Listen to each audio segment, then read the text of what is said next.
Күндер бизге сыр көрсөтүп тийишет. Батын албай, башын төмөн ийишет. Аланткени ала тоонун койнунда кыргыз деген эл жашаарын билишет.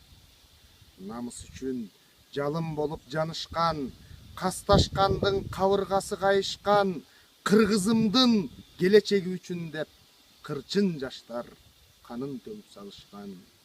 Ата конуш артык болуп өмүрдөн, чоктон кызыл жалым болуп көрүнгөн, бизге зарыл мекендештер биримдик, бир камчынын өрүмүндөй өрүлгөн.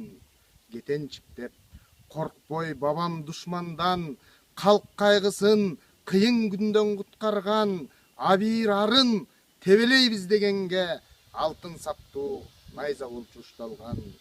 Эл кырылса эрлер уктап жатпаган, эрегишкен душмандардан сактаган, ээн талаада эч нерсесиз калса да, эне тилин, энчи жерин сатпаган.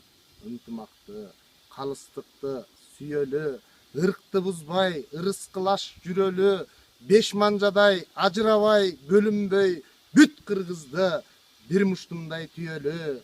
Жүрсөң дагы жүгартынып чет элде, жүрөгүңдү бер бүтүндөй мекенге. Бүлүнбөсүн уул кызыңдын тагдыры, бүтүн бактың сенин ушул мекенде.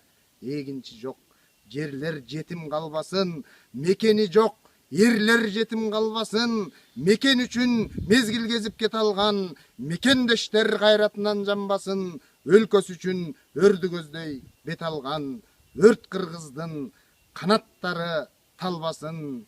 Мекен үчүн жалым болуп жанышкан, касташкандын кабыргасы кайышкан, кыргызымдын келечеги үчүн деп кырчын жаштар канын төгүп салышкан.